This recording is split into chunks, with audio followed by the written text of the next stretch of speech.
Hello, my name is Shabna Makrami, and welcome to News in 5, where we break down today's more pressing stories in just 5 minutes. Today, our focus shifts to stabilizing immigration and its potential impact on the housing affordability. The federal government is implementing measures to reduce immigration, yet in my opinion, these actions will not alleviate housing demands. In November, it announced maintaining the permanent immigration target at 500,000 for 2026, which remains higher than the 2024 target of 485,000. In January, the government also indicated a 2-year cap on study permit issuance for international students starting in September of 2024. Furthermore, in March, plans were outlined to decrease the proportion of temporary workers to Canadians from 6.6% to 5% by 2027, representing a 20% reduction in the non-permanent residents population. These initiatives aim to moderate Canada's rapid population growth in the coming years. However, under the base case projection, population growth is expected to decrease from the peak of 3% in 2023, approximately 1.3 by 2030. This will still result in an additional 3.6 million Canadians by 2030, compared to the 2023 levels, primarily driven by new permanent residents. Consequently, it is projected that 1.9 million new households will be formed during this period, averaging over 275,000 per year, a more than 15% increase from the average observed between 2016 and 2022. While demographic pressures on housing demand may ease somewhat, they are unlikely to dissipate entirely in the foreseeable future.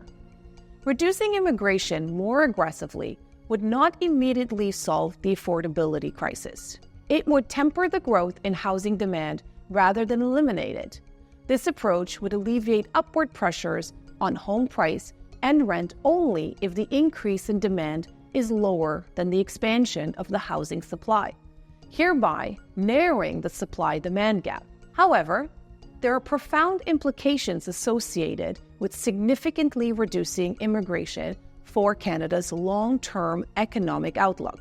As the country contends with a rapid demographic transition, characterized by approximately 500,000 baby boomers retiring each year until the end of this decade, the implications for a labor market and economic growth becomes increasingly significant.